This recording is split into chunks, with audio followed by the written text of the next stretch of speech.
Hallelujah. Sino dito excited na mag-worship kay Lord?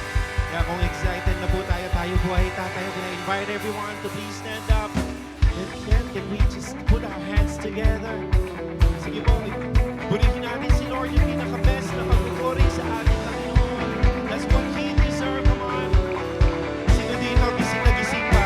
Gising na gising na? Okay. Dahil magpapagising pa tayo lalo kay Lord sa pamamagitan ng ating pag-worship. Come on, shout the name of Jesus. Jesus.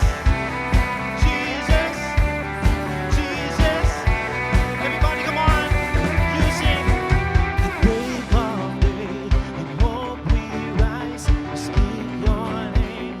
Lift our eyes to the hearts, to your beat. When we walk, there you be.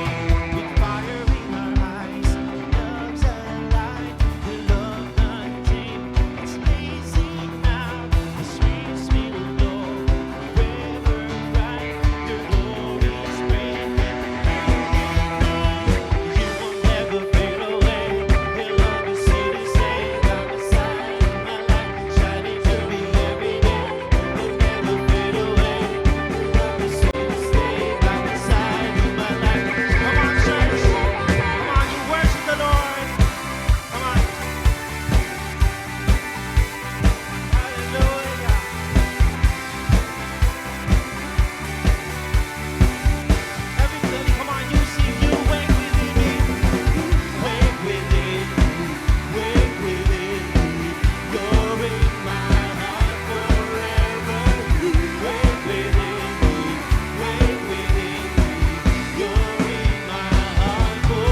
excited na po ang bawat isa na batiin ang bawat isa.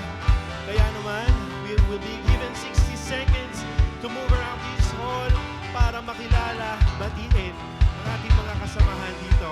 And Line 60 begins now.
Blessed Sunday Light family. It is good to see everyone right now po with smiling faces. Kaya naman po, tunay ngang nag-uumapaw ang biyaya ng Panginoon ngayong linggo. Amen po ba? Amen. Ayan, sige po, maaari na po tayong magsiupo. Ayan, kamusta po kayo? Ayan, ramdam na ramdam po na blessed ang bawat isa ngayon. Lalo't na't isang linggo po tayong nakapagpahinga. Tingnan mo nga po yung partner mo kung mukhang mahaba at maraming tulog yan sa isang buong linggo. Lalo na't malamig. Ayan, tignan nyo kung nakapagpahinga ba yan. Ayan, bagaman umulan po o bumagyong nung mga nakaraang araw ay praise God po dahil ngayon ay may araw na at magkakasama po tayo upang papurihan at sambahin ang Diyos. Amen po ba? Amen. And even po sa ating online family, we are grateful po na magkakasama tayo ngayon upang i-celebrate ang linggo na ito. Kaya naman po dahil dyan, Light Family, for our Light News ay masaya po akong ibalita sa inyong lahat na higit isang buwan na po natin simula noong unang ginanap natin ang ating Kids Church. Palakpakan naman po natin si Lord. Ayan, nakakatuwa po na makita that week by week ay nakikita po natin na masasaya at excited po ang mga bata na pumupunta ng simbahan. Nakaka-bless po ba? Amen? Amen. Kaya palakpakan po natin si Lord. Ayan, tuloy-tuloy pa rin po ang ating kids service at kasabay pa rin po ito ng ating service ng 10:30 a.m. and 4 p.m. Kaya naman po, for our parents and guardians na may kids, ages 7 to 12, don't miss this opportunity po. Let's bring our kids to experience the joy of knowing God from a young age. Isabay po natin sila sa pagpupuri at mag-celebrate sa kabutihan ng Lord. And as I end po, sino po dito ang namangha at na-bless sa topic natin last Sunday about compassion?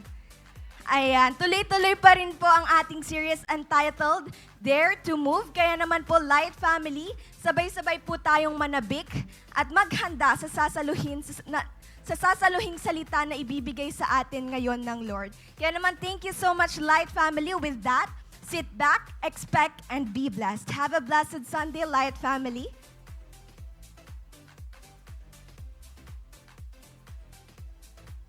Magandang araw po sa lahat. Ayan. Sige. So, ayan.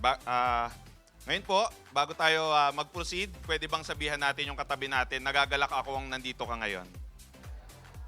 Ayan. So, hayaan niyo po akong magpakilala. Ako po si Patrick Juarez. Isa po akong nurse by profession. And ngayon po, full-time na negosyante and isang certified life coach na rin po. So, bago po tayo magtuloy, gusto ko pong bigyan ng mainit na pagbati yung lahat ng mahalagang mga bisita natin ngayong araw. Yan po, yung may mga tagpo na VIP. Pwede po ba natin silang imbitahang tumayo? Mga first-timers. Ayan, palakpakan naman po natin sila, no?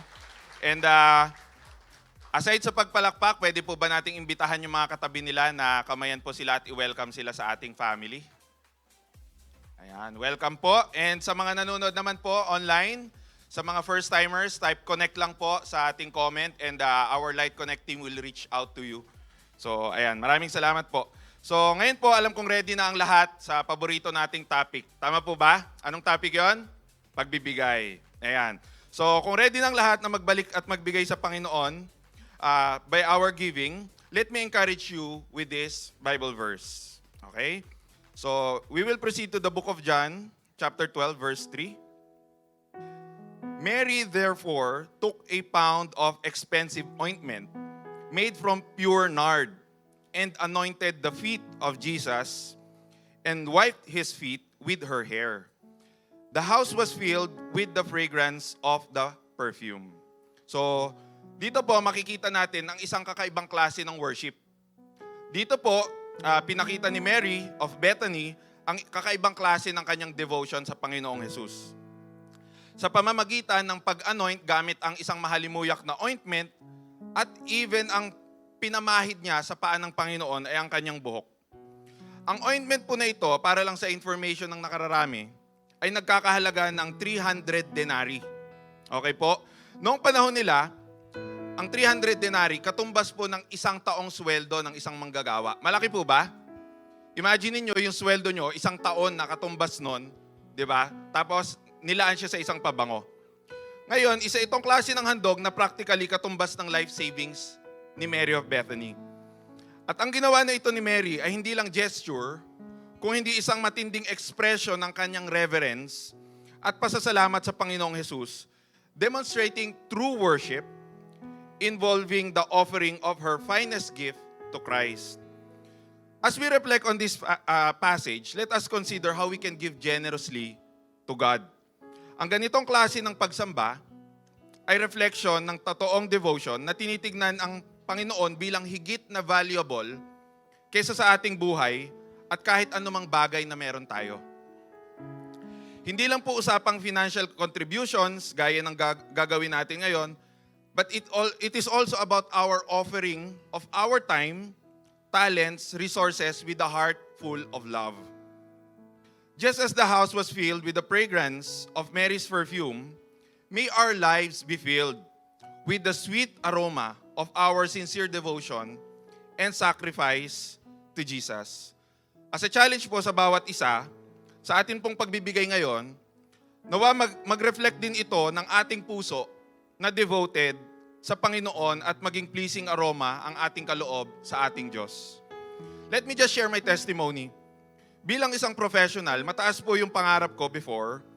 At dahil hindi sapat yung kinikita ko noon, nagdesisyon akong pumasok sa sales at mag-start ng sarili kong negosyo. Sabi ko, basta masipag lang ako at mas malaki yung kikitain ko. Totoong mas malaki nga kumpara sa sweldo ko before, pero laging sapat lang din. O kung hindi naman, nagkukulang kasi bakit? Laging may magkakasakit sa pamilya, bigla ang gastos. Alam niyo yung parang hindi kayo nakakaalpas-alpas. Naramdaman niyo na ba yun? Yan. Diba? Sobrang takang-taka ako sa sarili ko that time kung ano yung mali na ginagawa ko sa finances ko. That time, di pa ako nakakilala sa Panginoon, pero a Christian friend introduced me to a book na author din ng isang Christian. Ang title ng book ay Rich God, Poor God. Wala pa akong personal na relationship noon sa Panginoon, but I can truly say na naunang nabaptize yung bulsa ko bago pa ako nakakilala sa Panginoon. Doon ko unang naintindihan ang concept ng tithing. It is truly pagbabalik.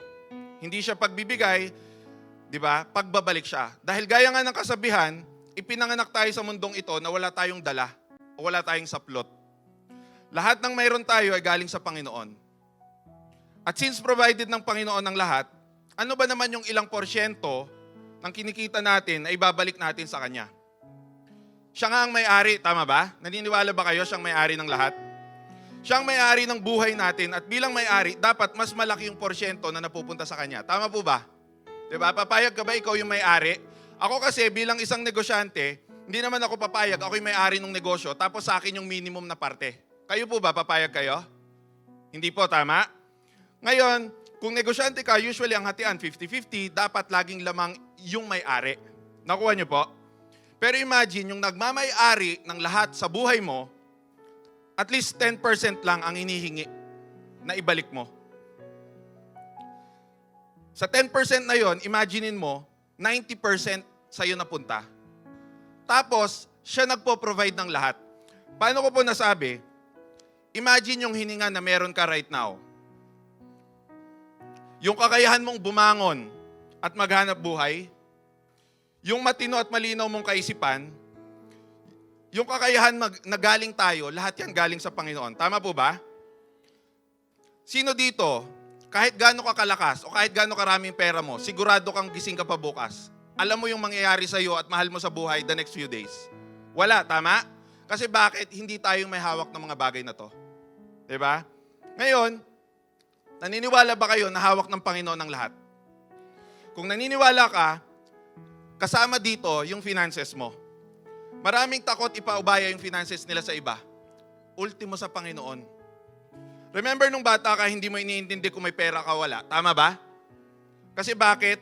Merong tao na magte-take care ng mga bagay-bagay para sa'yo. Pwede yung nanay mo, yung tatay mo, di ba? Yung guardian mo, di ba? Silang bahala sa lahat. Ngayon tanong ko sa inyo, gusto nyo bang ma-experience yun ulit? Yung wala kang iniintindi, di ba? Ang challenge ko sa inyo, ipaubayan nyo sa Panginoon ang inyong finances. Kasi bakit? Naniniwala ba kayo mayaman ng Lord? He owns everything. Ngayon, kung mayaman ng Lord, di ba? Let Him take care of everything sa buhay mo. Di ba? Ibalik mo yung para sa Kanya at tiyak na darating sa iyo yung tapang, yung para sa iyo.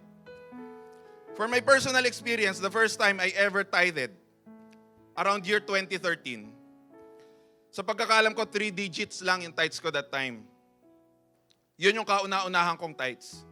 Pero sa grace ng Panginoon, sa Kanya po lahat ng kapurihan, hindi na bumababa sa 6 digits yung naibabalik naming mag-asawa sa Panginoon.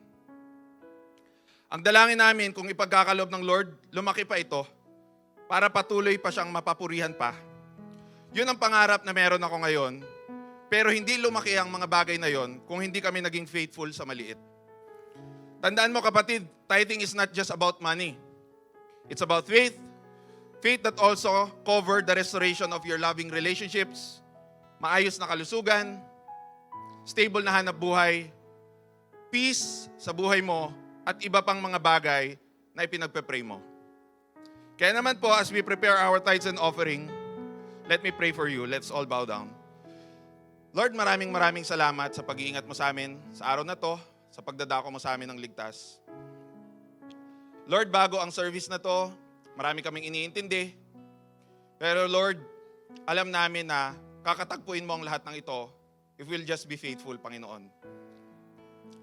Lord, we don't know what the future holds, but we believe that you hold the future. Ngayon pa lang po, nagpapasalamat na kami sa lahat ng answered prayer. And para po sa mga tao na hindi pa makakapagbigay ngayon, Lord, katagpuin mo sila. Ipakita mo sa kanila kung gaano ka ka-faithful, Panginoon. At doon sa mga makakapagbalik, Lord God, may your promises sa kanilang buhay ay ma-fulfill in accordance to your will. Maraming salamat, Panginoon. This we ask and pray through Jesus Christ, our Lord and Savior. Amen.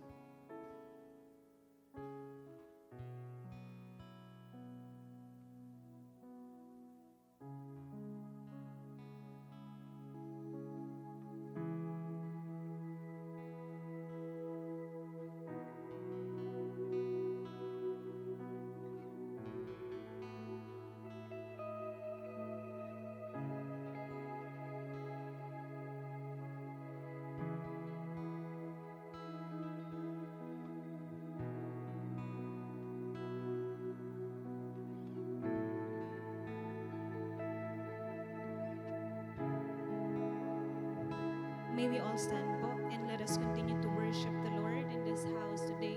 Patuloy nating ramdamin ang dakilang pag-ibig ng Diyos. I believe kanina pa lang nararanasan mo na siya. Come on, begin to thank God unang-una sa lahat. And right now, taasan mo yung expectation mo from God. Dahil meron siyang ibubuhos ngayon na bago for you. Kung ano man yung ina-expect natin sa Lord, I believe it will be given unto us. Hallelujah. Right now, begin to worship Him. Come on, sama-sama po tayo. Come on, you may raise those hands up to the Lord right now. Huwag kang mahiyang mag-worship. Acknowledge His presence in this place. Nandito ang Diyos. Come on, just worship, worship. Oh, acknowledge Your presence, God. Oh, thank You for Your love, God. Never ending, You never failing love. Oh, thank You, Jesus.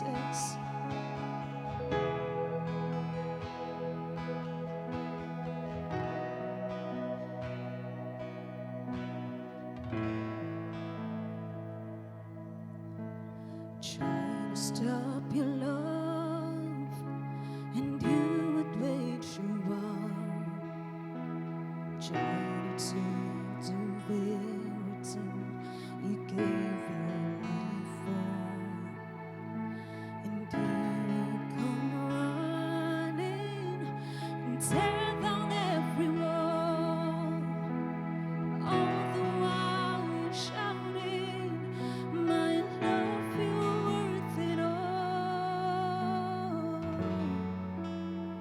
God, You pursue me with power and glory, unstoppable love that never ends.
desire this to the Lord right now. Stir it up our hearts, oh God. Stir it up in our hearts, Lord. Stir it up in our hearts, Lord. Stir it up in our hearts. A passion for your name. Stir it up in our hearts. Oh, stir our hearts. Stir our hearts, we pray, Jesus. Come on, desire, as we sing, desire. You stir it up in our hearts, Lord. You stir it up in our hearts, Lord. You stir it up in our hearts. A passion for your name. Oh, you stir it up in our hearts, Lord. Stir it up in our hearts, Lord.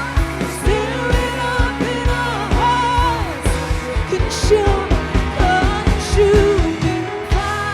fire, a fan into flame. A passion for your name. Spirit of God, would you fall in this place? Lord, have your way.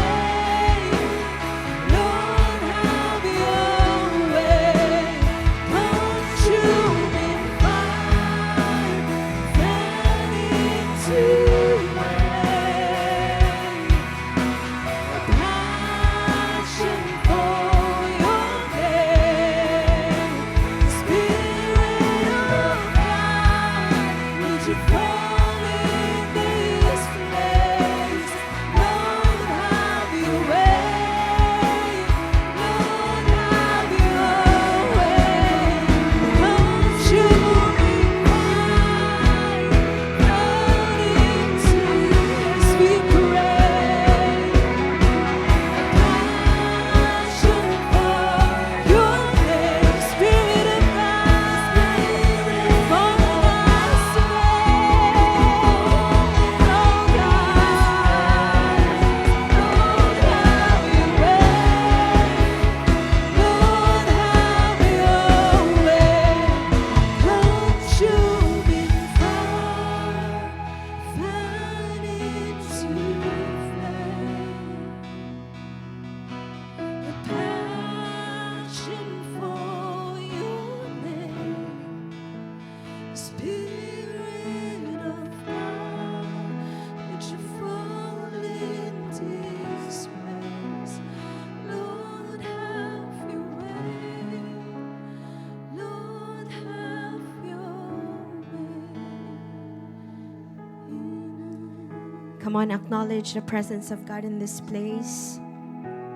Taas mo ang dalawang kamay mo sa Panginoon and just begin to have a humble surrender sa Diyos sa mga oras na ito. Acknowledge Him. Nandito ang presensya ng Panginoon. At ano man ang kalalagayan ng buhay mo ngayon, nakikita ng Diyos. At handa siya na iparanas sa iyong masagana niyang presensya at habag. Ano pa man ang pinanggalingan mo sa araw na ito, ano pa man ang kondisyon ng iyong buhay, handa ang Panginoon na hipuin ka ng kanyang pagmamahal, ng kanyang habag. Right now, can you just begin to ask the Lord to stir up in your heart passion para sa Diyos. Passion para sa Diyos. Kapatid, sa oras na ito, ngayong nandirito tayo sa gathering na ito, hayaan mong yung puso na yan mag-crave sa Panginoon. Dahil yan talagang original na disenyo ng Diyos sa tao. Ang mag-crave tayo kay Lord. Maging passionate tayo para sa Kanya, sa kalooban niya. Come on. Make this song a prayer of your heart. Stir it up in my heart, Lord. A passion for your name. A passion for your will, O God.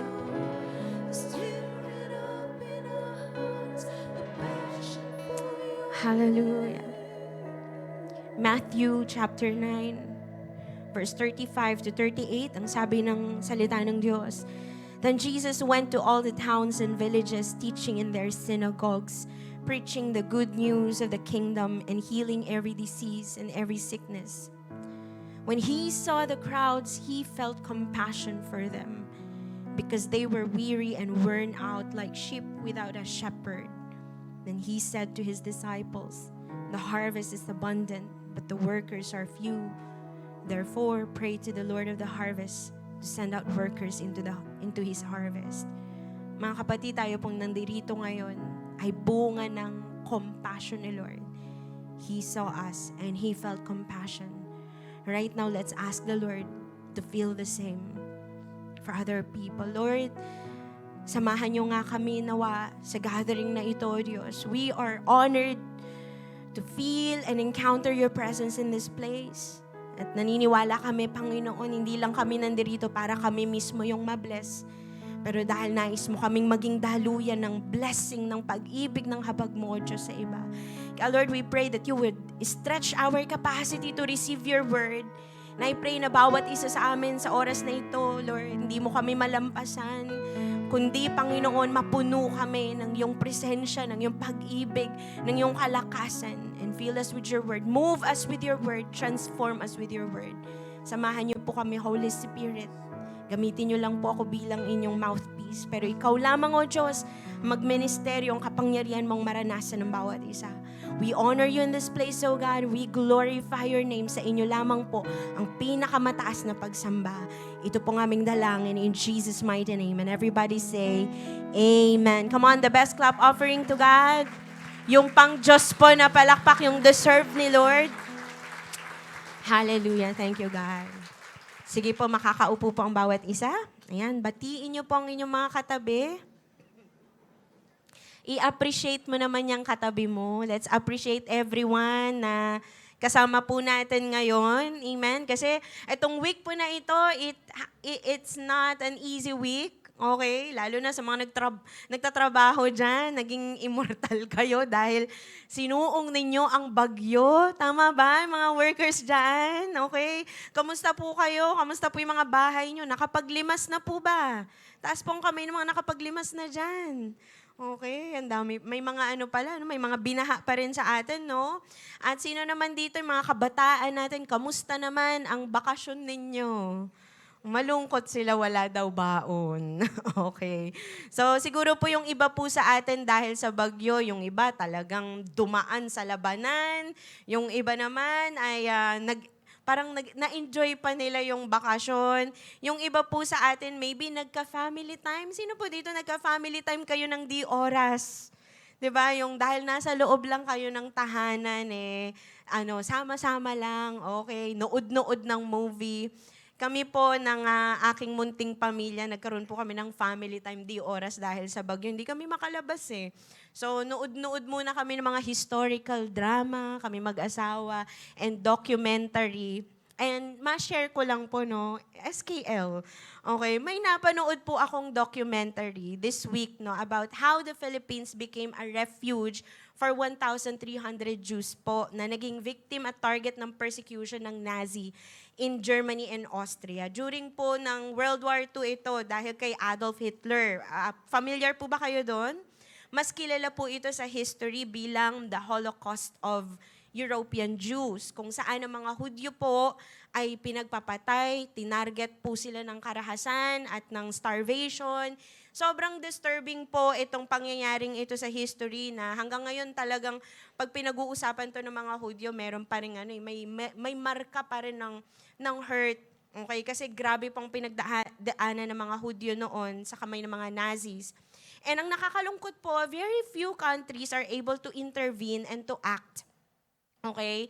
And gayon pa man po, dun sa pangyayaring yun, meron pong mga lumabas na mga heroes, mga bansa, mga grupo na nagtulong-tulong po para ma-rescue ang mga refugee. At alam niyo po ba na isa sa mga yon ang ating very own na President Manuel L. Quezon. Isa po siya sa mga nag-offer ng kanyang lupa sa Marikina at ng Pilipinas, ng ilang parts sa Mindanao para po kupkupin ang mga pamilyang Hudyo, yung mga refugee. ay inalis po nila doon at dinala po sa Pilipinas. Despite na may mga oppositions, tapos dumating pa yung Japanese invasion in 1941, the Philippines still were able to cater or welcome 1,300 Jews. Ilang pamilya din po ang nakupkup ng Pilipinas that time. Nung tinanong po si Quezon why he supported that plan to rescue the Jews, ang sabi niya, the most unreligious thing I can think of is to think badly of the people who brought us our Savior, sabi niya. And kaya po in remembrance of this kindness, ang Israel po natandaan nila yung etong gesture na ito ng Pilipinas. Kaya naglagay sila ng memorial, okay, para dun sa mga victims, sa mga heroes po ng Holocaust. And then yung statement po ni Quezon nakalagay doon. Yung sinabi niya in April 1940, ang sabi niya, "It is my hope and indeed my expectation that the people of the Philippines will have in the future every reason to be glad that when the time of need came, their country was willing to extend a hand of welcome." Sabi niya, sana in the future, yung mga Pilipino, masaya sila pag nalaman nilang ang kanilang bansa ay nakapag-abot ng tulong sa panahong may pangangailangan. Amen. Proud po ba kayo to be a Filipino? Palakpakan naman natin si Lord kasi ginamit ni Lord ang Pilipinas para sa Israel. And I know, hindi lang po sa Israel, pero sa Diyos nakatala po ang lahat. And I say, that is compassion. That is compassion. Hindi mo lang nakita na may danger, hindi mo lang nakita na may nangyayari, may ginawa ka. You lent a hand. You dared to move. Kahit pa may sacrifice, kahit pa may opposition. Amen? So, our series po for this month of September is Dare You to Move, and we're talking about compassion. Hindi lang basta to awa or sympathy, but we're talking about a compassion na gumagalaw, kumikilos. Okay? And this compassion transcends from little acts of kindness to a stranger hanggang sa compassion para sa lost souls na kailangan nating dalhin sa Panginoon. At sino ba ang pinaka-best na example ng compassion kundi ang ating Panginoong Jesus? Kaya po, babasahin ko po muli, pwede niyo po akong sabayan sa Tagalog version ng Mateo, Kabanatang 9, talatang 35 hanggang 38. Let's read all together. 1, 2, 3. Nilipot ni Jesus ang lahat ng mga bayan at nayon doon. Nagtuturo siya sa kanilang mga sinagoga at ipinapangaral ang magandang balita tungkol sa paghahari ng Diyos. Pinagaling din niya ang lahat ng uri ng sakit at karamdaman. Nang makita niya ang napakaraming tao, nahabag siya sa kanila sapagkat sila'y litong-lito at hindi alam ang gagawin. Parang mga tupang walang pastol. Kaya't sinabi niya sa kanyang mga alagad, napakaraming aanihin, ngunit kakaunti ang mag-aani. Idalangin ninyo sa may-ari ng aanihin na magpadala ng mga mag-aani. Ang Diyos pong mapagpala sa kanyang salita. Now, ito pong talatang ito na binasa natin, record po ito ng ministry ng Panginoong Jesus na nasaksihan po mismo ni Apostol Mateo, ni Matthew. At ito po ay proof na napaka-active po ng compassion ng Panginoong Jesus.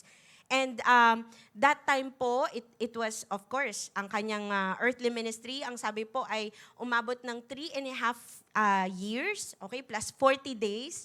Okay? At nakita po ni Matthew mismo, and he summarized it by saying what Jesus felt towards the people. He felt compassion for the people. Kaya po, nung sinulat po ni Matthew itong gospel na ito, pinakita niya kung paanong, pinakita niya sa mga Hudyo kung paanong ang Panginoong Jesus ang katuparan ng pangako ng Diyos sa tao na out of God's compassion, nagpadala siya ng Messiah or ng tagapagligtas para iligtas ang tao.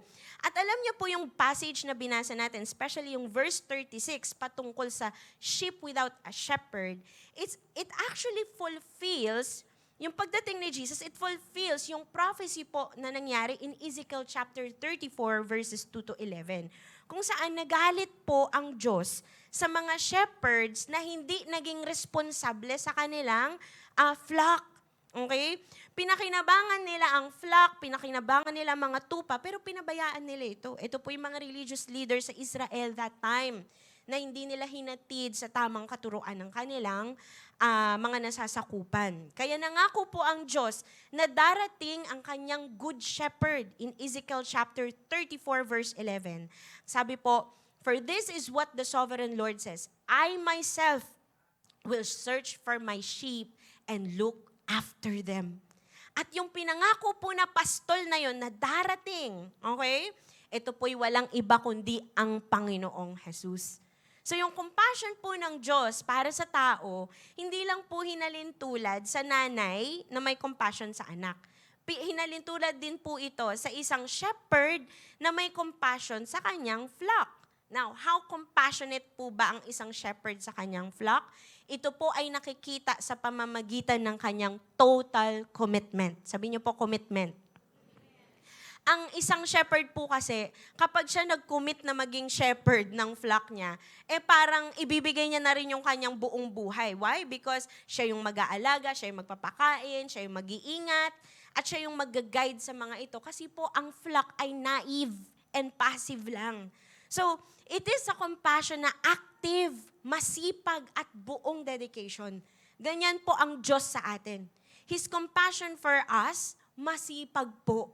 Dinadala tayo lagi, araw-araw, sa kanyang kabaitan at kabutihang loob. Sino po dito araw-araw nararanasan yung kabutihang loob ng Diyos?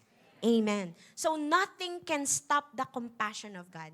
That's why for the second part po ng ating Dare You to Move series, our topic for today is entitled, Unstoppable Compassion.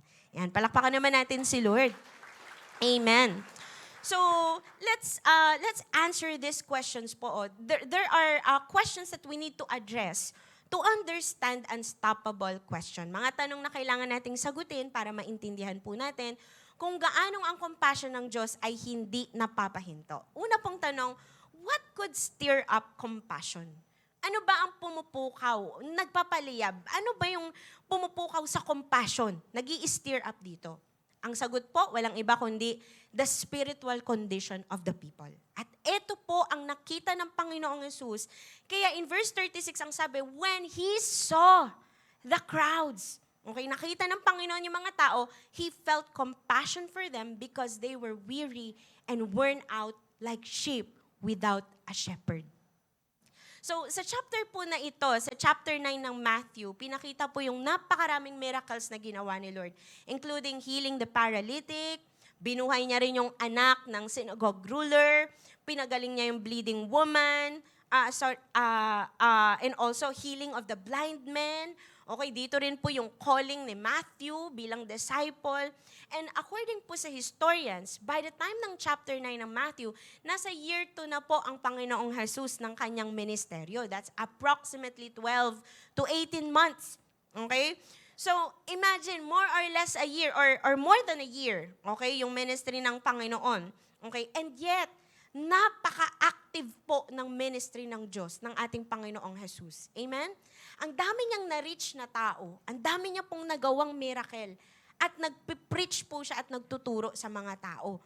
And yet, sa dulo po ng chapter 9, hindi sinabi ni Lord na, ay salamat, ang dami ko nang nagawa, ang dami ko nang naabot. Siguro naman okay na yon, enough na yon. Pahinga na muna ako. Relax muna tayo. Tara guys, let's go, mag-travel muna tayo. Wala po kayong makikitang ganyan sa chapter 9. Okay? Instead, all the more na pinuntahan niya yung mga tao, all the more na nakikita niya po yung kalalagayan ng mga tao. Kaya nga ang sabi ng verse 36, when He saw, He felt. He saw the crowds kasi nga, nag-engage siya sa kanila and He felt the compassion. Na-stir up yung compassion ng Panginoong Yesus nang makita niya ang napakaraming tao. Why? Kasi in-expose niya ang sarili niya sa mga ito. He saw the spiritual condition of the crowd. Now, ang nakita niya pong condition ng crowd is sabi, weary and worn out. Okay? Yan po yung ginamit na term in English. Pag sinabi pong weary, it is skulio in Greek, which means to skin, binalatan, to trouble, to harass, to extremely annoy, as in talagang inasar ng husto. Yan, naranasan nyo na po ba yun? Inasar kayo ng husto? lalo na yung mga may asawa dito, na extremely annoy na po ba kayo sa inyong mga asawa? Or maybe sa kapatid, yan, di ba? Madalas yung mga kapatid. Pero ito, may predator na extremely nang aanoy. So, insufficient po yung Tagalog translation na pagod. Hindi lang basta napagod yung sheep. Sobrang pagal, sobrang problemado daw po sila. And if that wasn't enough, ginamit pa yung word na worn out. Okay? Helpless in other translation. Ang word po sa Greek ay ripto. Sabi niyo nga po, ripto. Ripto, which means to throw, to toss, to disperse, kinast daw po, or tinapon. Sa Tagalog po, another meaning is sirang-sira or napata, pinagwatak-watak. Kaya nga pong ginamit ng NIV na salita dito ay helpless. The crowd or the sheep is helpless. At yung illustration po na ito, ang ginamit na analogy ay isang tupa na walang pastol, the sheep without a shepherd. Na ang tanong, para mag-gets po natin yung nararamdaman ni Jesus na compassion, how bad is it to be a sheep without a shepherd? Gaano ba kapangit na kondisyon yung tupa ka tapos wala kang shepherd? Tignan natin yung nature ng sheep. Ang mga sheep po kasi, they are a prey animal. Sila po yung talagang pagkain ng mga predator. Okay? Wala po silang instinct to attack. Wala po silang instinct to protect themselves. At hindi siya masyadong matalinong hayop. Ito po yung hayop na hindi masyadong bright. Okay? Kaya madali po siyang maligaw, madali po siyang maalis dun sa flock. Okay? Kung wala siyang shepherd, kung saan-saan siya mapapadpad at kung ano-ano mangyayari sa kanya. Mapupuno siya ng kuto, kamot ng kamot, nagsusugat. Pagka uminom, kahit busog na, iinom pa rin. Ganun siya. Ganun itong tupa na ito. So, kailangan niya ng shepherd araw-araw para lang pakainin siya, alagaan siya, ilayo siya sa predator, i-keep siya dun sa flock para hindi maligaw. Ganun po kakailangan ng sheep ang shepherd. So without a shepherd, mga kapatid, makinig sa akin maigi, it's bad news for the sheep pag wala yung shepherd. Okay? They're good as dead. Pag walang shepherd ang sheep, natutuwa yung mga predator, ha ha ha ha, it's my time to shine. Lalapain niyang mga sheep. Okay? So, Jesus saw the crowd at nakita niya yung mga taong nangangailangan sa kanya. Ang nakita niya, para silang mga tupa na walang shepherd. Their condition is because of their ignorance ng destruction na darating sa mga taong nagkakasala. So, in-illustrate po na ang itsura pala ng mga tao, parang tupa na walang kamalay-malay, nalalapain na siya ng predator or naliligaw na siya, hindi pa niya alam.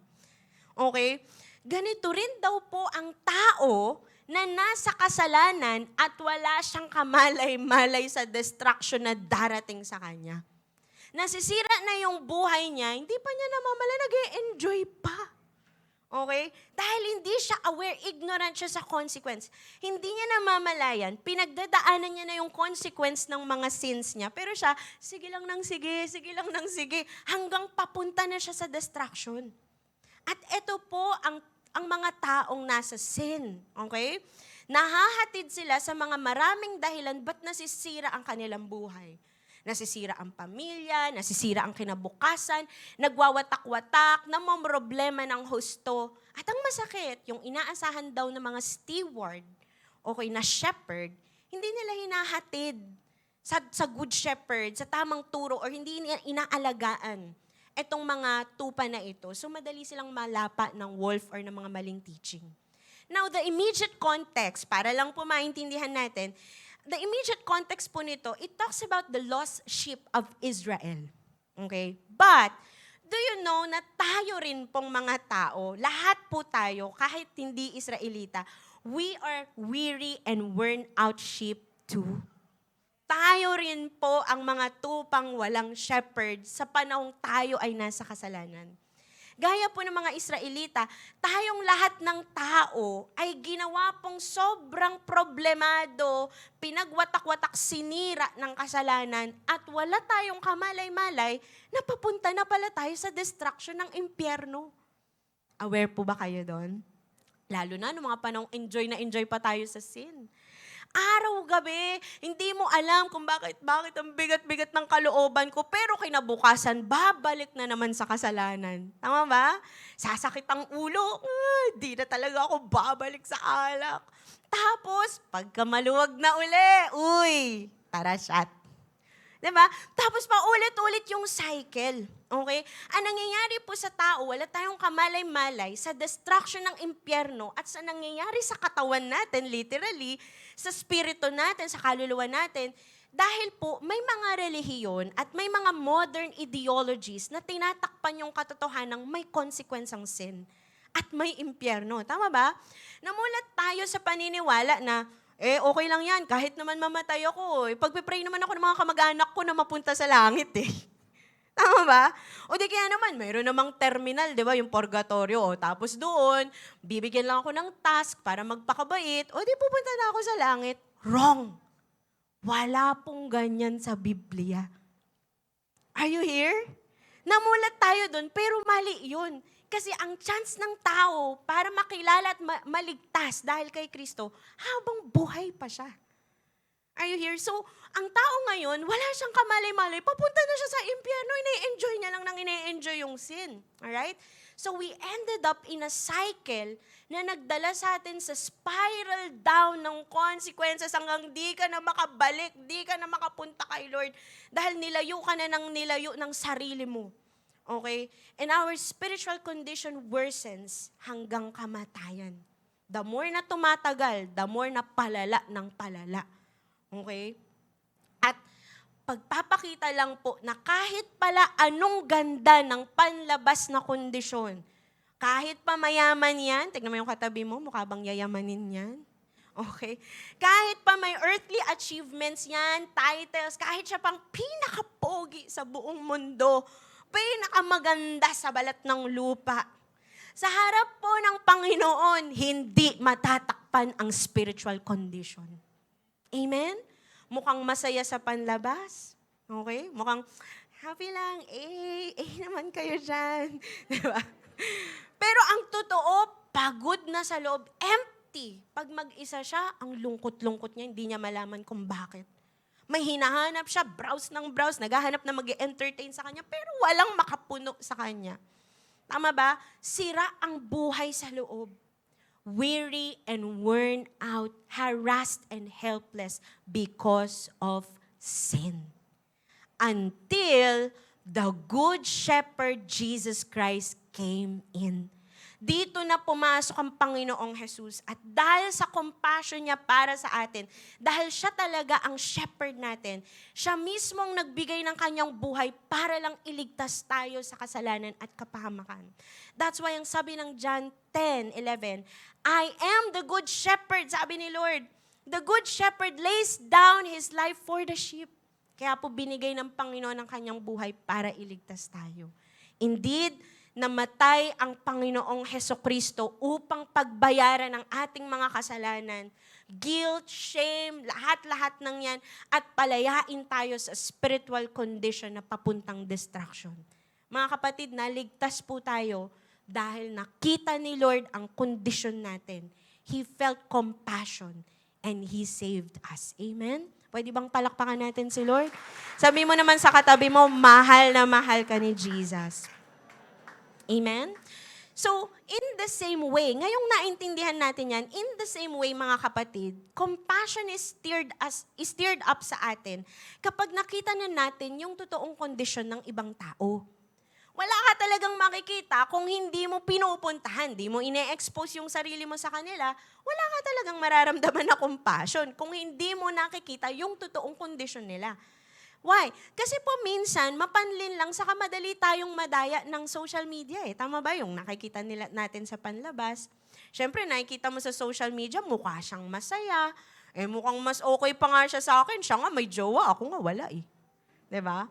O di kaya, sila nga nakakapag-travel eh. Ako, dito lang ako nagta-travel sa yellow jeep. Diba? So parang mas masaya pa yung buhay nila. Parang di ko naman kailangang i-win yung mga yan. Okay? Minsan, kinukumpara natin base sa what? Sa earthly achievements, sa nakikita nating panlabas nila, kung okay sila sa material things, right?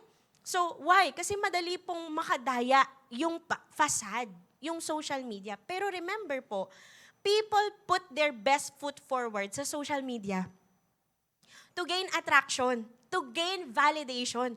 So, ang gagawin niya, papakita niya lang kung ano yung cool, kung ano yung masaya, kung ano yung nakakatawa or yung entertaining or yung tungkol sa sarili niya na maganda sa social media. Hindi niya naman sisiraan yung sarili niya sa social media.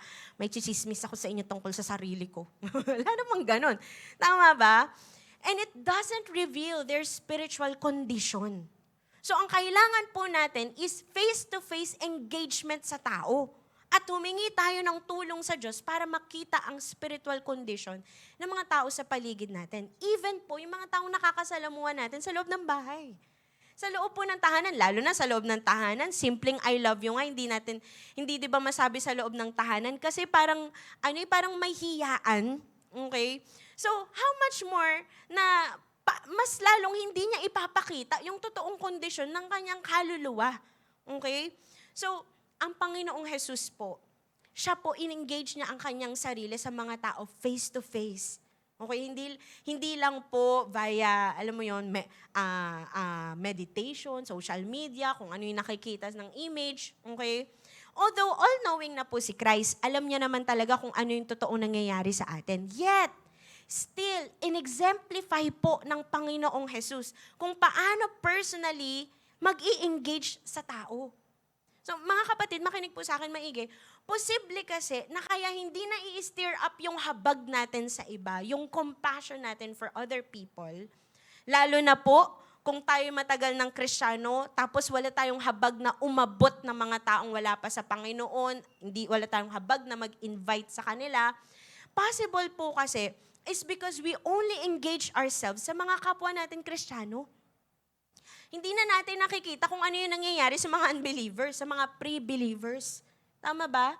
And sometimes we're stuck at the problem of how do we have more fun in the fellowship? Paano pa kaya namin mas pasasayayin yung friendship namin, yung bonding namin dito sa church, sa loob ng mga kapwa ko believers? Stuck tayo dun. Okay lang yun, kaya lang nai-stuck tayo doon. Nag-iipon lang tayo, nag-iipon ng circle of friends sa loob ng church. Lahat na lang ng mga tao sa church, may circle ka, di ba? Circle of friends, circle of fellowship, to the point na neglect na natin yung lost sheep, yung unbelieving. Okay? Hindi po masama ang fellowship, maganda po yun. Please, umattend po kayo ng fellowship. Kaya lang, baka tayo-tayo na lang. At hindi na natin inaalaw yung sarili natin na makaramdam ng burden para sa mga taong wala pa sa church, wala pa sa Panginoon. Kasi hindi naman tayo nakikisalamuha sa iba. Okay? Kumaga parang, good job, ang saya-saya nyo. Kaso sa sobrang saya nyo, nakalimutan nyo ng iyakan yung mga papuntang impyerno. Happy ka pag nasa church ka. Pero sometimes nalilimutan na natin yung mga kasama mo sa bahay. Wala pang relasyon sa Panginoon. Amen? Di na natin iniiyakan yung mga taong yun sa panalangin. Meron naman, nag-engage nga sa mga unbelievers, pero nakakalungkot, sumasali sa kasalanan nila. Nakikisama, hindi nakikisama. Instead of seeing their spiritual condition, may mga Kristiyano pa minsan, nakikisali at sila pa nagdadala sa sin. Lalo na siguro yung mga single dito, no? Attracted ka dun sa pre-believer. Dadalhin ko naman siya sa Panginoon, pastora. Kaso dinala mo muna sa sin bago mo dinala kay Lord. Parang may sense ba yun? Parang di naman yata compassion yun, no? Okay? Pero kapatid, tandaan po natin na dati rin tayong nasa malalang spiritual condition as lost sheep bago tayo nakasumpong ng shepherd natin sa Panginoong Jesus. Amen? And so, if we know that, magkaroon din po tayo ng compassion dahil yung spiritual na condition nila, okay, ito po yung pinagdaanan natin at alam nating mahirap yun. Ikaw nga na Kristiyano, minsan hirap na hirap ka pa, pero meron ng Word of God, di ba? Yung tinutulungan ka lang ng Word, kaya ka na i-encourage, may life group, kaya ka nagpapatuloy. kamusta naman yung mga taong wala nun? Wala silang kahit na ano, hihintayin pa ba nating mag-post muna sila na magpapakamatay na sila bago natin sila abutin? Are you getting the point? Somebody reached out to you, kaya ka naririto ngayon. May nakakita ng spiritual condition mo.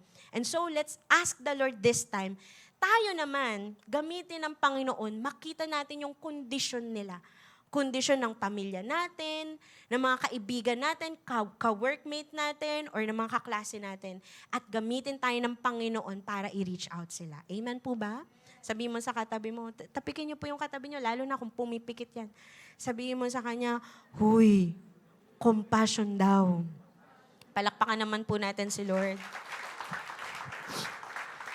Pangalawa, that's number 1 po. So, pangalawang question that we need to address para maintindihan po natin ang unstoppable compassion. Number 2, what could slow down compassion? Kanina, ano ang nag-i-stir up sa compassion? Ngayon naman, ano yung nagpapabagal sa compassion? Ang sagot, the spiritual condition of the worker.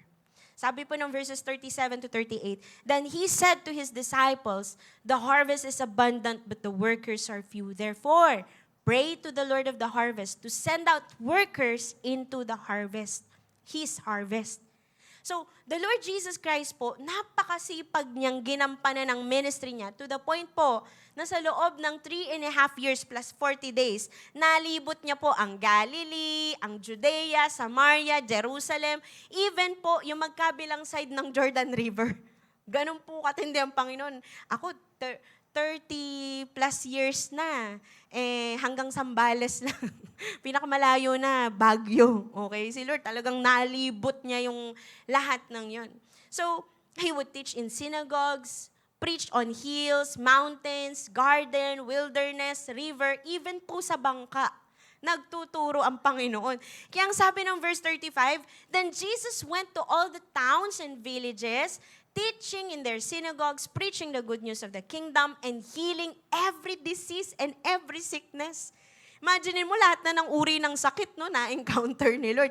May leprosy, merong ultimo, lagnat nung biyanan ni Peter, na-encounter niya, mga namatayan, dinudugo, lahat na yata, okay? At pinagaling ng Panginoong Jesus.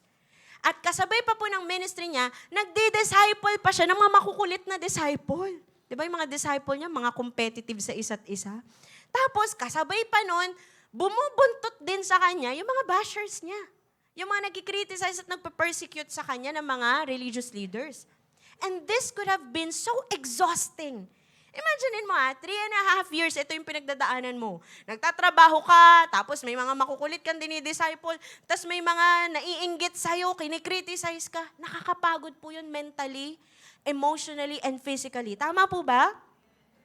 Pero may narinig po ba kayo? Sabi ni Jesus, ay, pagod na ako.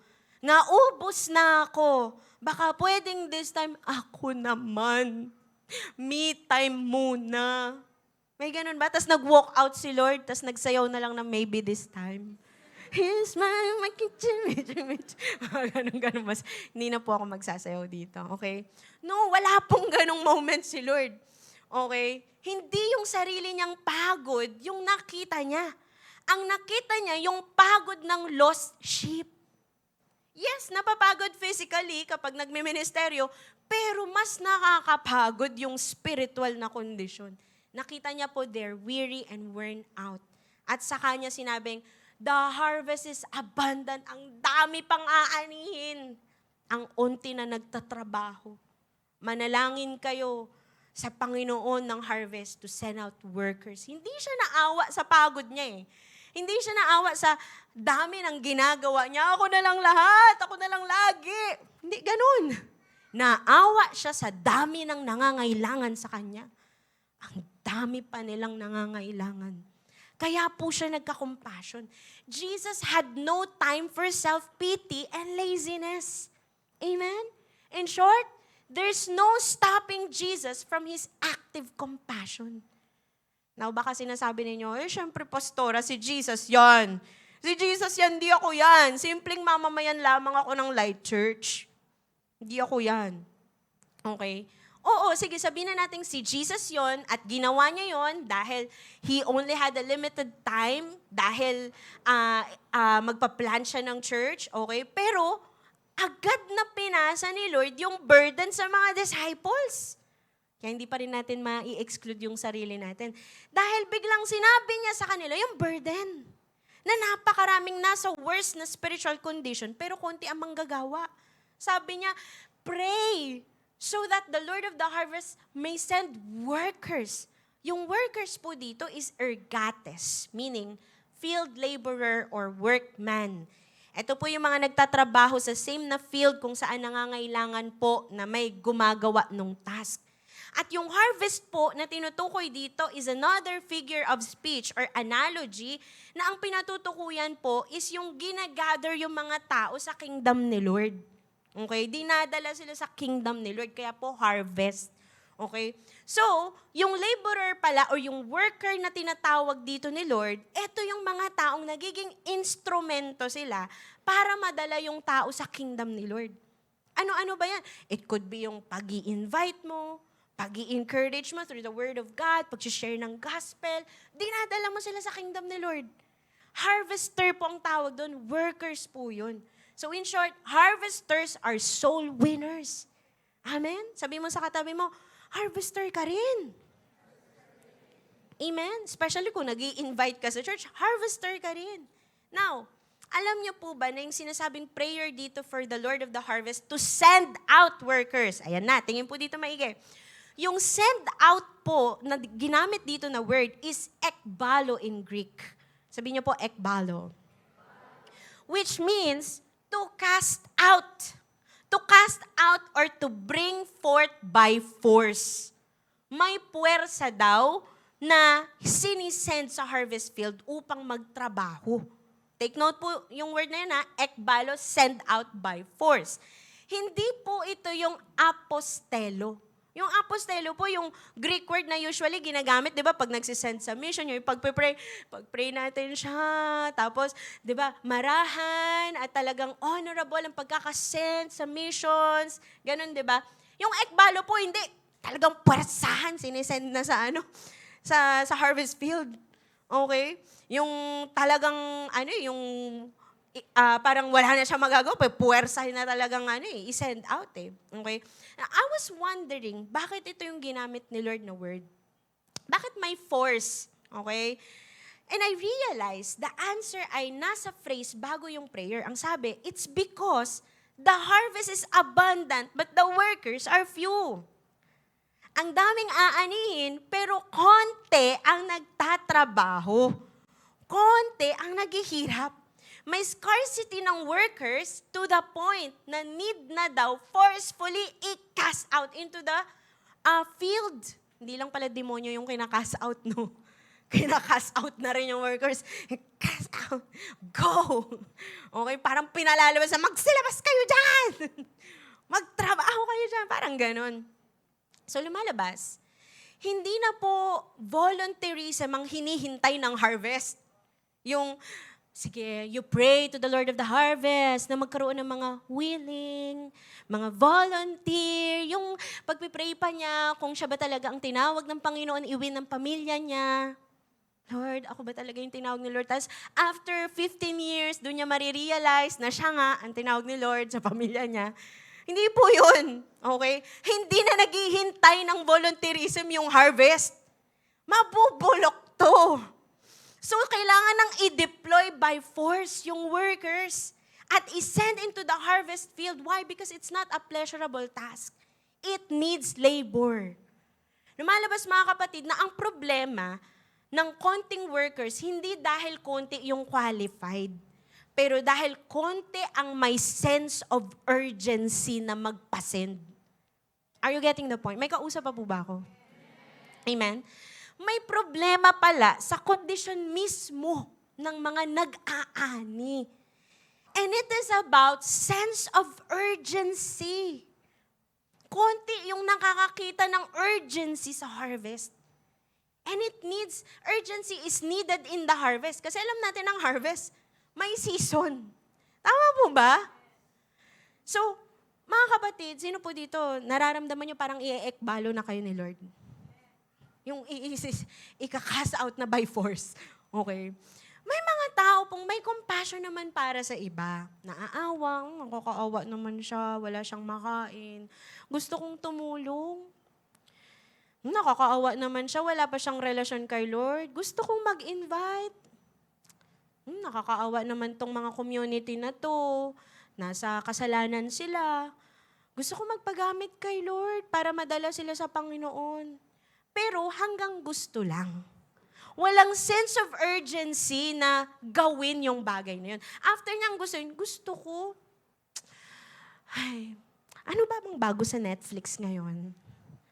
Gusto ko sana. Tapos iiyak yan sa altar call, Commission Master. Tapos after ng church, tayo picture. Picture, doon tayo sa hagdan para maganda. Tapos nalimutan na ang lahat. Lumipas ng 1 linggo, lumipas na ang Dare You to Move series, walang nangyari dun sa gusto. Gusto lang siya, walang action. Kasi walang sense of urgency. Nakuha po ba natin? Possible pala na dahil din sa spiritual condition ng tao na dapat i-send out sa harvest, kaya hindi niya ma-feel yung urgency. And upon analyzing this, mga kapatid, I came up with one of the most common. Alam ko maraming dahilan bakit may mga workers na hindi maramdaman yung urgency. Pero this is the one thing na I observed na most common, pero subtle lang siya. Hindi natin siya masyadong napapansin. Kung bakit ang compassion minsan bumabagal siya sa atin. Okay? When it comes to bringing souls to the Lord. And ito po yun. It is slothfulness or the spirit of sloth. Sabi niyo nga po, sloth. Pinaganda ko lang po, pero ang ibig sabihin niyan, laziness. Sa Tagalog ay lakas niyo po. Tingin po kayo sa katabi niyo. Hindi, wag na po. Okay, katamaran. And did you know po that the sloth is an actual animal? Isa po siyang hayop. Ayan, may picture po tayo dyan. Tignan niyo po yung sloth. Tignan mo pa lang siya, tatamarin ka na, no? Sino po dito inaantok na? Or kanina pa kayo inaantok? Okay. So, ayan po yung itsura ng sloth. Now, kinuha po yung word na slothfulness dahil sa characteristic ng sloth, ng attitude na mabagal. Mabagal, tapos ang tagal, okay? So, pag sinabing slothfulness, it is characterized by the attitude ng kabagalang mag-respond sa urgent na sitwasyon at katamaran na gawin ang responsibilidad. Okay? And let me tell you this, tingin po sa akin maigi. This evil spirit of sloth is a disabling spirit. Kaya niyang i-disable yung isang tao na 100% qualified siyang gawin ang isang task, pero yung productivity level niya ay 30% lang. It's a disabling spirit. Are you here? Dahil kailangan mo munang hintayin kailan siya hindi tinatamad, kailan siya may gana, kailan siya may sense of urgency. Pag wala yun, wala ka papapala. The spirit of sloth also is also a workshop of lies, excuses, and dullness. Tumal ng spirit of sloth. Okay? Dahil sa katamaran na hindi inaamin, gagawa yan ng excuse na ipagsisinungaling. At imbis na maging productive, nagiging matumal ang usad ng goal, ang usad ng araw, talagang hindi niya gagawin. Minsan nga yung mga ginagamit pa nating excuse, di ba? Busy ako eh. Sorry busy kasi ako. Pero ang totoo, ang dami mong oras sa social media. Tama ba? Minsan nagyayaw. Eto na lang sample lang. Yung sa mentor mo, sabi mo, mentor, busy ako ngayon. Busy. Tapos kapag nagyaya yung mga tropa mo, wait, tara. Travel tayo. Uy, sige, go. Dami kong oras ngayon. Okay?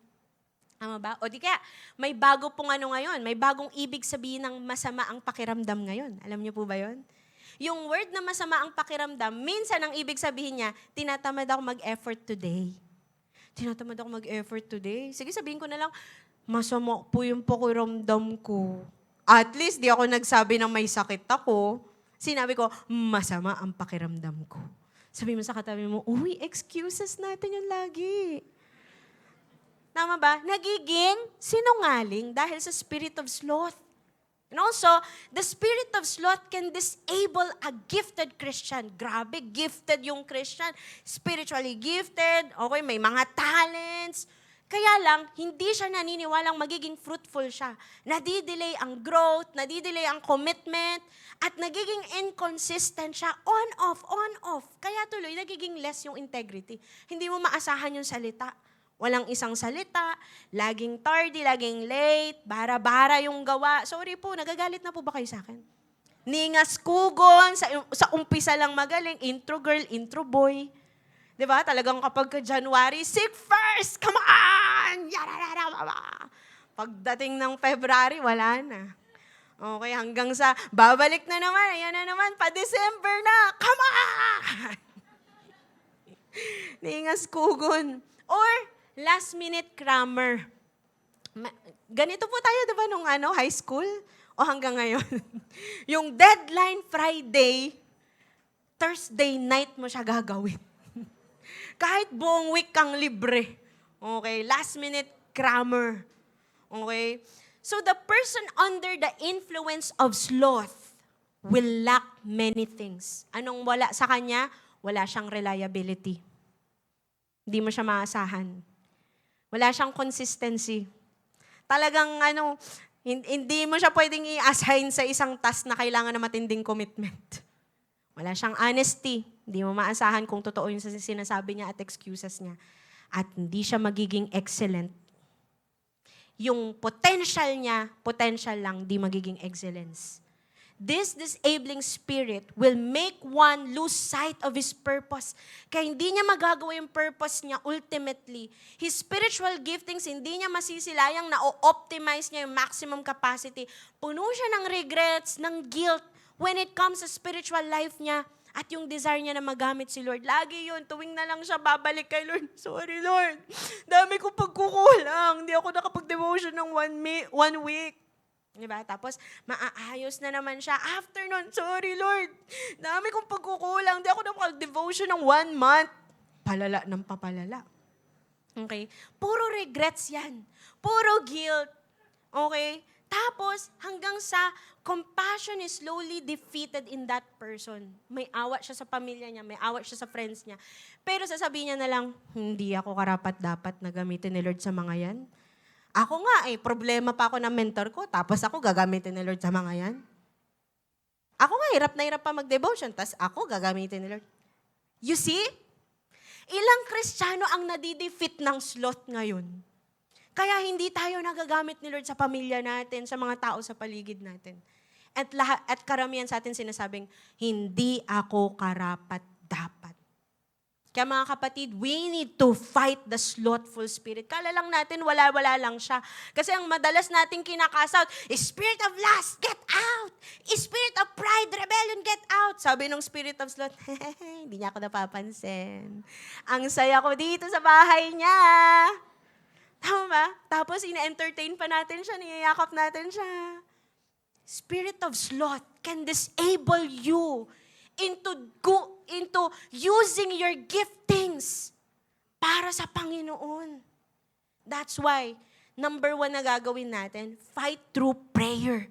Unahin nating manalangin. The prayer for forceful deployment. Yung ikaw na mismo ipag-pray mo, Lord, i-ekbalo mo nga ako. Talagang pupuwersahin ko na to, Lord, para lang matanggal yung slothful spirit.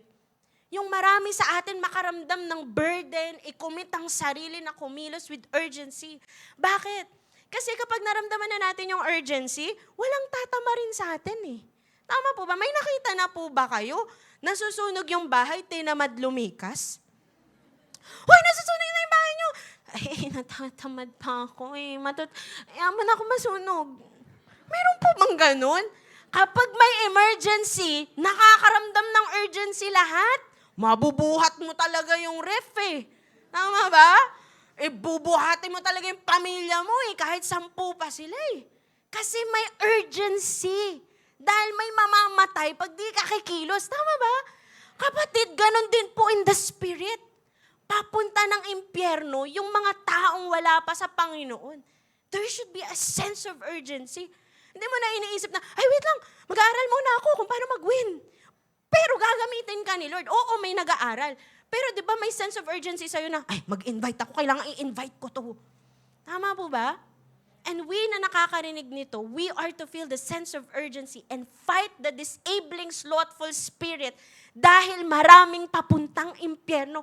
Ang nakakalungkot, baka kaya hindi tayo mamamaximize, hindi dahil spirit of rebellion, spirit of witchcraft, hindi dahil dun. Dahil sa slothful. Alam mo yung nakakalungkot, yung kumbaga yung level 1 na kalaban, yun yung di natin magapi. Katamaran lang. Konti na nga ang mga Kristiyano, konti pa ang mga Kristiyanong kumikilos. Are you here? Ang dami pa pong iwiwin. Mga kapatid, wag na nating isipin pang leader, pang mentor, pang highly spiritually gifted ang pag-harvest ng souls. Pero yes, may mga gagamitin si Lord to be leaders. Pero pwede kang maging kabahagi para mabawasan yung bilang ng papuntang impyerno. Amen? Pwede kang mag-invite sa simbahan. Pwede kang mag-share ng live ngayon. By the way, sa mga online po natin, share this live po. Amen? Pwede kang mag-share ng mga quotes natin. Pero more than that, you can engage with the people sa workplace mo, sa room mo, sa mga kaklase mo, mga friends mo. Gagamitin ka ni Lord para i-encourage sila through the Word of God. Amen? We need a sense of urgency. Yung lahat tayo na ma-maximize natin yung capacity natin. Huwag na muna natin pag-usapan yung super radical na compassion na ibibenta ko ang aking ari-arian at ibibigay ko sa mga mahihirap. Sabi ni Lord, nak, alisin mo muna yung katamaran. Yun na lang muna. Diba? Bago natin i-overcome yung sobrang radical na compassion, yung munang basic. Kumilos muna tayo. Amen? Mapakilos muna tayo ng compassion. It's time na yung compassion hindi lang siya emotion na nafu-frustrate ka kapag di mo nagagawa at hindi mo maituloy-tuloy. Yung compassion na yan, like Jesus, gawin nating masipag. Amen? Masipag po ang compassion, hindi tatamad-tamad. Amen? Mga kapatid, don't let compassion stay a frustration. I-convert nyo po ito into action. Yung compassion na yan, wag lang laging, wala na naman ako nagawa. Nakaka-frustrate, di ko na naman magawa. No, i-convert na natin siya sa action. Actionan mo na agad. Amen po ba? May kinakausap po ba ang Panginoon ngayon? And para naman po sa mga kapatid ko dito sa church na patuloy na nagsisipag, nag-engage sa active compassion. Maybe isa kayo dun sa few workers na laging nasa field. If you're tired in your labor, maybe minsan sinasabi mo, ako na lang ang sinisend, ako lang ang gumagawa. If you're tired, let me tell you this, tandaan mong hindi ka pababayaan ng Diyos at hindi ka mag-isa sa harvest field. Sabi po ng 1 Corinthians 9:10, surely, He says this for us, doesn't He? Yes, this was written for us because whoever plows and threshes should be able to do so in the hope of sharing in the gospel. Amen? Ito po, ang context po nito ay ang kung paano ang mga nagwo-work po sa harvest field ng Panginoon, si Lord ang nagpo-provide para sa kanila. Karapat dapat silang providean from the Lord. At alam ng Diyos kung paano re-rewardan ng mga taong nagpaparanas ng compassion sa iba. Amen po ba? Alam niyo po, mabalik ko lang po yung kwento kanina about Israel na tinulungan ng Philippines. Alam niyo po kung ano naging resulta nun? Ang Israel po, binigyan din ng pabor ang Pilipinas. Nung ito po ay umukay na po yung sitwasyon, no? Ang Israel, binigyan ng pabor ang Philippines na maging welcome din tayo sa kanilang bansa and even place the Philippine flag there para ipakitang ang friendship ng dalawang bansa ay mananatili. Wow. Ibig sabihin mga kapatid, kung paano ka nagiging refreshment sa ibang tao, you too will be refreshed. Kaya wag po tayong manghinawa na kumilos sa ubasan, sa harvest ng Panginoon. Sabi mo nga sa katabi mo, si Lord ang bahala sa masipag. Palakpakan po natin ang Panginoon. Dito po ako magtatapos. You know, pag tinignan niyo po yung gospel, whenever nakikita niyo po ang salitang compassion, tas nandun si Lord, Laging karugtong nun, may matinding need na tinutugunan si Lord. May need, tapos ang next, yung kamay ni Lord, hihipuin yung buhay ng taong yon. At may miracle na mangyayari. Matthew 20:34, Jesus had compassion and touched their eyes at nakakita po ang bulag. Mark 1:40-41, Jesus, moved with compassion, stretched out His hand and touched him. At naging malinis po yung leprous. Luke 7:13-15, He had compassion on her and said to her, do not weep. Then He came and touched the open coffin. At yung patay po na anak ng widow na buhay. Ganyan po ka-powerful ang kumikilos na compassion. Pero ang pinakamatinding move po ni Lord out of compassion ay hindi lang yung tinugunan niya yung physical needs ng tao, but the eternal need. Sabi ng Ephesians 2:8 from the Amplified Bible Version. For it is by grace, God's remarkable compassion and favor drawing you to Christ that you have been saved. Naligtas ka dahil sa compassion ng Diyos. Whether ito ay sakit, disability, kakulangan, kamatayan, or eternal na need, Jesus is unstoppable in touching lives because of compassion. Amen? Lahat po tayo dito, produkto lang ng compassion ni Lord. Hindi tinamad si Lord na i-reach out tayo. At hanggang ngayon, di pa rin tinatamad si Lord at hindi na uubusan ng willingness si Lord na abutin ka, nang abutin ka, nang abutin ka. Minsan, yung journey natin, up and down, minsan gumugulong ka palayo, tapos ibabalik ka ni Lord, inaabot ka ng kabutihan niya, papaalala niya na naman sa yung compassion niya. Ganon si Lord. Di siya nauubusan ng willingness at ng lakas at ng kilos sa'yo. That's why, kapatid, as a challenge, don't let anything stop your compassion for the lost. Kaya naman, ganun din tayong nakaranas ng compassion kay Lord. Engage and see the condition of other people. Kung tayo ngang Kristiyano na, nahihirapan pa sa buhay eh. Binibigyan lang tayo ng lakas talaga ng na-receive natin kay Lord eh. We have the Holy Spirit, we have the Bible. How much more yung mga wala nun? Hindi nila alam ang hope na nagaling kay Lord. Hindi nila alam ang encouragement ng Word of God. We need to see their condition. Huwag lang tayo mag-fellowship para lang sumaya lang tayo lang. Malungkot din tayo sa kondisyon ng mga papuntang impyerno dahil may gagawin tayo. Amen. Di mo kailangan maging pastor or leader bago ka magka-compassion para sa iba. Pwede ngayon na mismo, kahit 1 month ka palang Kristiyano, magkaroon ka lang ng compassion, kaya kang gamitin ni Lord. At bahala ang Holy Spirit na tulungan ka. Amen? May katrabaho ka, may kapitbahay ka, may kaibigan ka, may kapamilya ka. Ang dami pa po. Hindi pa po natin na-saturate ang Pilipinas at ang buong mundo. So all of us, we need to work. Dahil yung naaabot ko, hindi mo naaabot, yung naaabot mo, hindi ko naaabot. Lahat tayo may mga pwedeng ma-reach. Amen? Pwede natin silang i-invite sa life group, sa church, and it can be life-changing. Ako po, produkto lang din ng pag-i-invite. Na-invite lang din ako. Amen? Na-invite ka lang din. May tao na nakakita ng spiritual condition mo at in-invite ka. So kapatid, ganun din tayo sa iba. Be stirred up by that compassion and have the sense of urgency and move diligently. Labanan na natin ang slothful spirit. Amen? Paggamit natin yung gifts natin to be productive. All of us, prayer po natin dito sa church, 100% tayo ginagamit ni Lord. Lahat tayo, hindi lang 30% ang kumikilos. Lahat tayo ginagamit ni Lord sa kanya-kanya nating capacity. So, time to stop being stopped by excuses and laziness. Number 2 na challenge, don't let anything stop your connection to Christ. There are people in this place, this is your first time na nakarating ka po sa ganitong gawain. Second time or third time, I don't know. At ngayon mo lang nare-realize na grabe pala yung pag-ibig sa'yo ng Diyos. Para ka palang tupa na walang shepherd. At grabe pala yung ginawa ng kasalanan sa buhay mo, kapatid. So malaman mo, you are in the right place para mag-reconnect sa relationship mo sa Panginoon. Grabeng kapahamakan at kawasakan ang naghihintay sa taong wala yung guidance ng Panginoon sa kanya at kasalanan na nag-guide sa kanya. Pero alam mo kapatid, ang good news ko sa'yo, may compassion sa'yo si Lord, kaya ka nandito ngayon.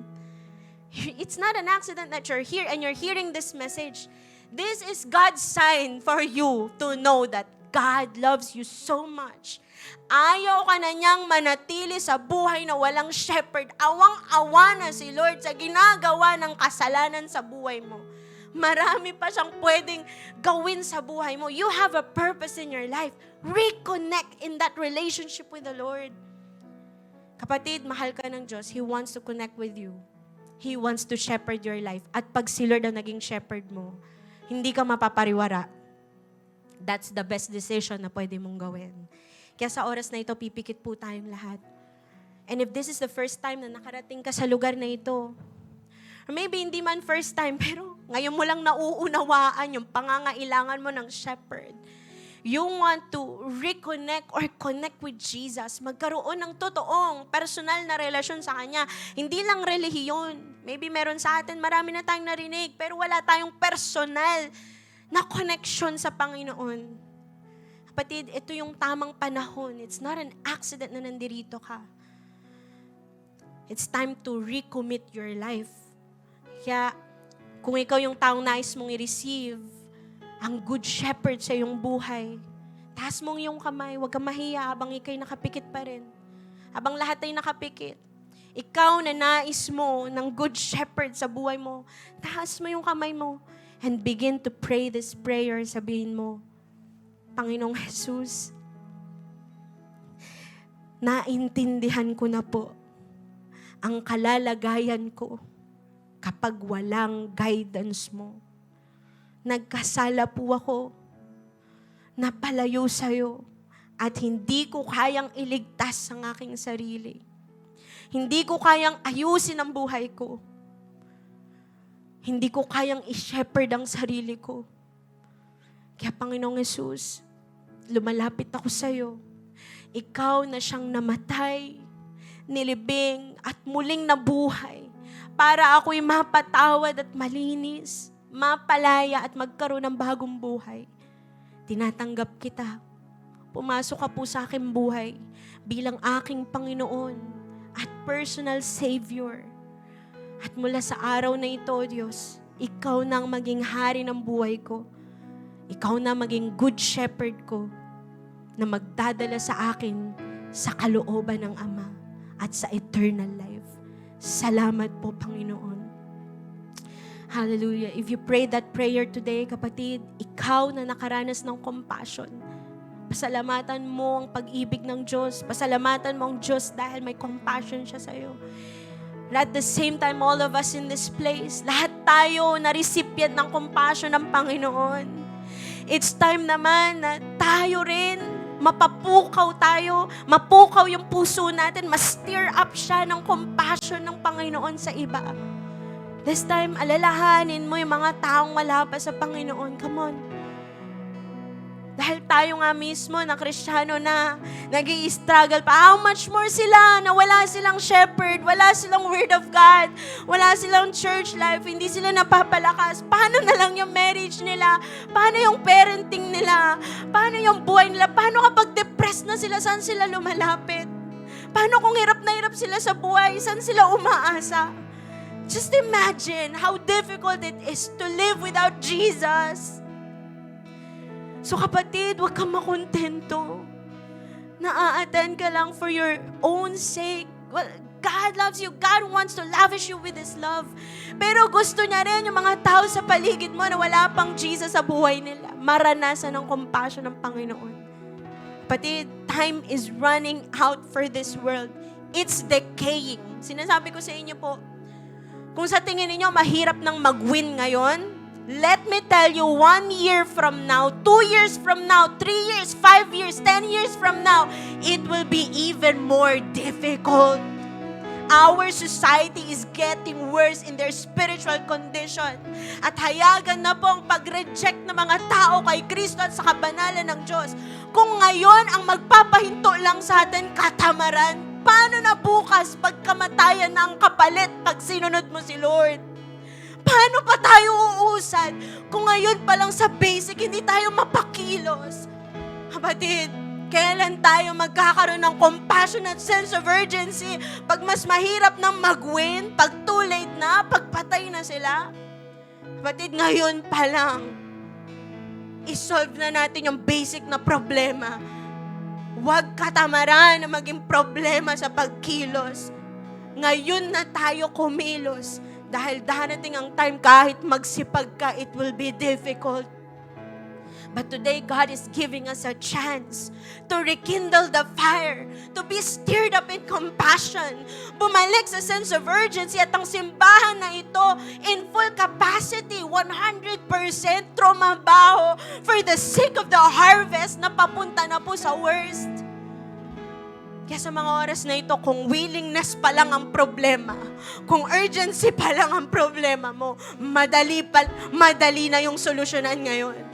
God is able to steer you up right now with His presence and with the Spirit of God.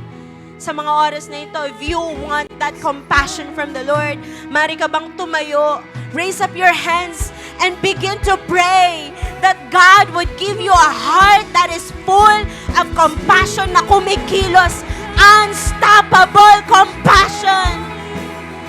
And you pray right now, Lord, iekbalo mo na ako. Forcefully send me into the harvest. Come on. Ask the Lord for you to have the eyes na nakikita ang spiritual condition ng iba. Kapatid, huwag ka magbulag-bulagan sa spiritual na kondisyon ng pamilya mo. Mga kaibigan mo, mga katrabaho mo, mga kaklase mo. Ngayon pa lang, I wanna tell you, God can use you in your own ways. Sa mga kaparaanan na kaya mo, kaya kang gamitin ng Diyos. But there should be a sense of urgency. There should be willingness. If you are that person, you want compassion from the Lord, raise up your hands and ask. Because it will be given to you. Come on, ask.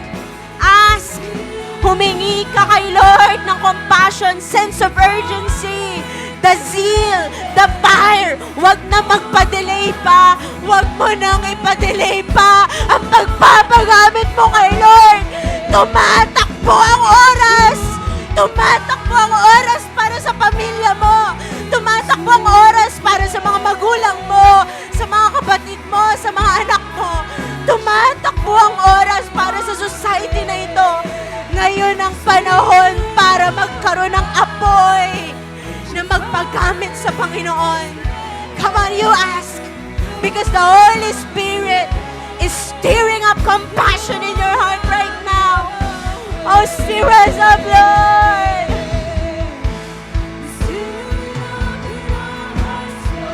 Come on, pray, pray, pray, pray, pray. Panalangin mo yung pamilya mo ngayon. Come on. Alalahanin mo sila na papuntang impyerno. Alalahanin mo yung mga kapamilya mo, mga kaibigan mo. Nahirap ang kalooban. Wala silang shepherd. Have compassion for them and begin to pray, pray, pray, pray, pray. Open your mouth, pray. Come on, church, pray. Pray, pray, pray. Kapatid, kung prayer pa lang hindi mo magawa, paano na lang ang pag-share? Come on, pray, pray, pray. Pray for them. Pray for them. May nangyayari in the Spirit. May katamaran na natatanggal. May slothful spirit na nawawala. Pray, pray, pray.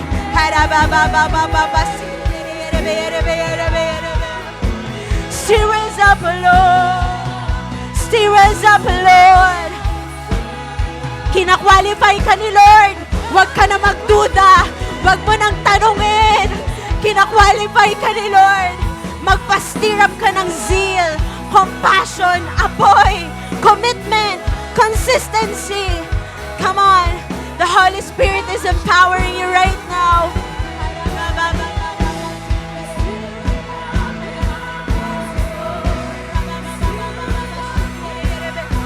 May full capacity na binibigay sa'yo si Lord. Come on. Ini-empower ni Lord yung giftings mo. Yung mga regalo na binigay niya sa'yo. Gagamitin ka ng Panginoon. Ora baba.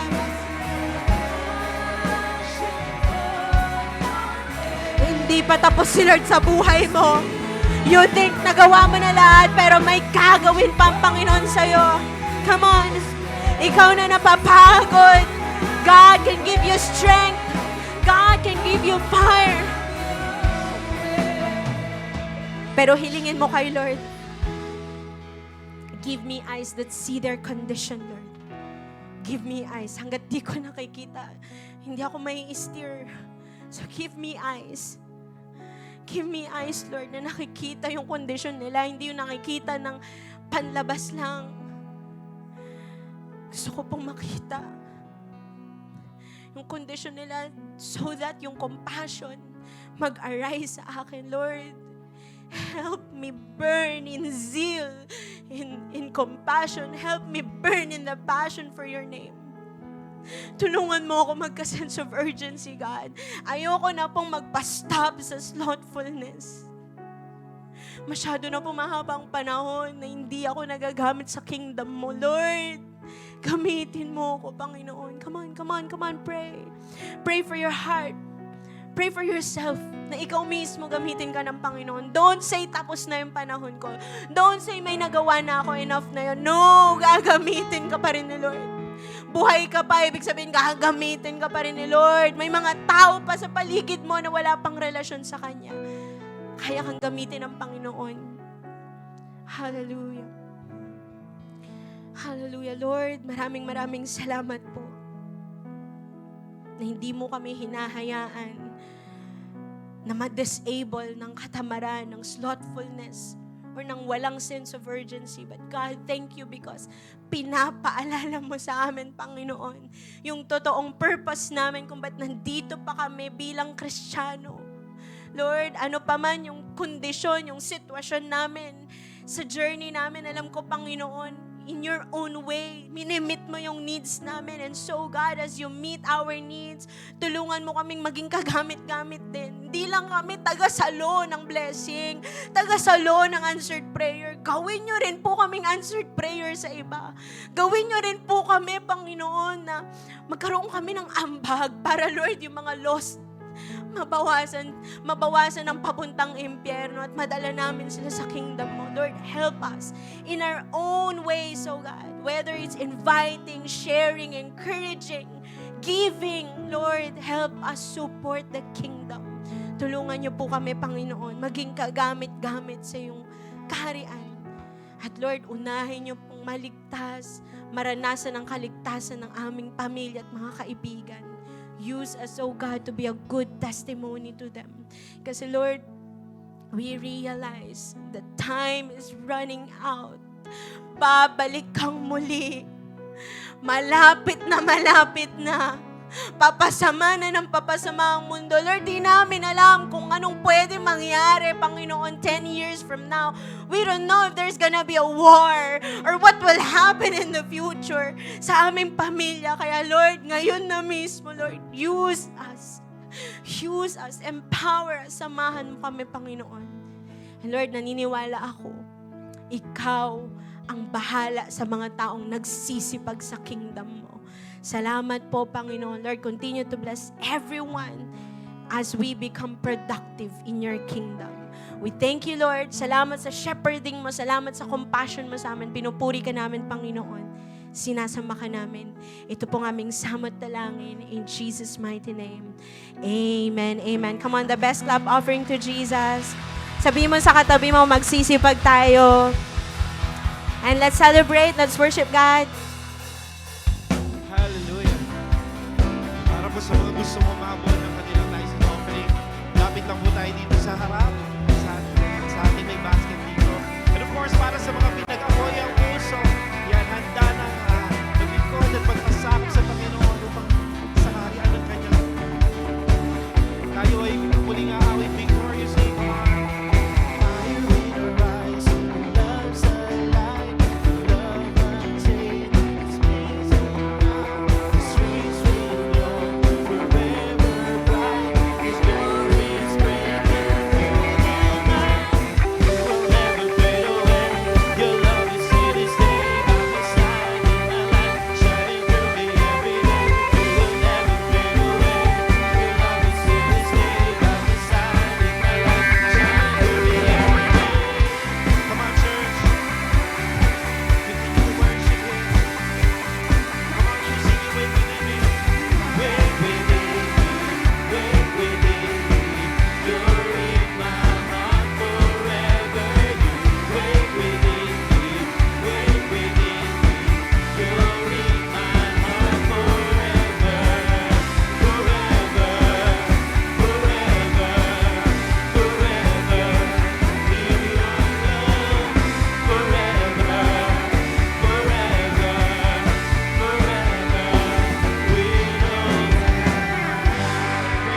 Amen. Sino po dito ang pinagpala ng Panginoon? Amen. So, mga kapatid, pwede bang ilibot lang muna natin saglit yung ating mga mata? Ayan, sa paligid natin. Okay? Well, ngayon po palang 10:30 puno na, pero kaninang sa 8 po, sa 4, sa 7, naku, napakalawak pa po. Okay? Alam niyo po, ang reason kaya natin in-stretch itong ating physical tent. Okay? Para po marami pa tayong ma-invite, makaranas ng pag-ibig ng Panginoon. Amen? So, libre po ang mag-invite, libre po ang mag-share, libre po ang magyaya ng mga tao sa life group, sa simbahan. Kaya, next week po, naniniwala ko, yung katabi mo hindi papayag, wala siyang invite. Amen? Sabi mo sa katabi mo, mag-invite tayo. Amen. Taas po natin kamay natin sa Panginoon, pasalamatan natin ang Diyos. Hallelujah. Lord, maraming salamat, Lord, dahil hindi nyo lang po nakikita yung sarili naming needs, yung needs ng family namin, yung personal needs ko, hindi ka lang aware doon, hindi lang 'yon ang tinutugunan mo, pero nakikita mo rin, Panginoon, yung needs ng mga tao sa paligid ko. And thank you, Lord, for the privilege na ako yung gusto mong gamitin para madala sila sa inyo. Thank you, Lord, because it's not a burden, it's a privilege, it's an honor na napili mo kong gamitin, Panginoon, sa mga taong ito. Lord, I pray na bawat isa po sa amin, bigyan mo, O Diyos, ng sapat na lakas, willingness, sense of urgency para magawa po ang purpose namin. Lord, bless every house, bless every families represented in this place. Dalangin ko ang kagalingan sa mga may karamdaman. Lord, provision sa mga may pangangailangan at protection po sa bawat isa in our coming and going, O God, sa pagta-travel ang pag-iingat niyo po sa bawat isa. Lord, maraming salamat po. Ikaw po ang siyang makita sa aming buhay sa buong week na to, Lord God. We will be a good testimony. And next week, di kami papayag na wala kaming invite na makakakilala sa inyo. Maraming salamat po, Panginoon. Come on, receive the blessing of the Lord. The Lord bless you and keep you. The Lord make His face shine upon you. The Lord be gracious unto you and turn His face towards you and give you peace. We thank you, Lord. We love you. This is our prayer in the name of the Father and of the Son and of the Holy Spirit. And everybody say, Amen. Amen. God bless you po. See you po next Sunday. Magkamayan po tayo.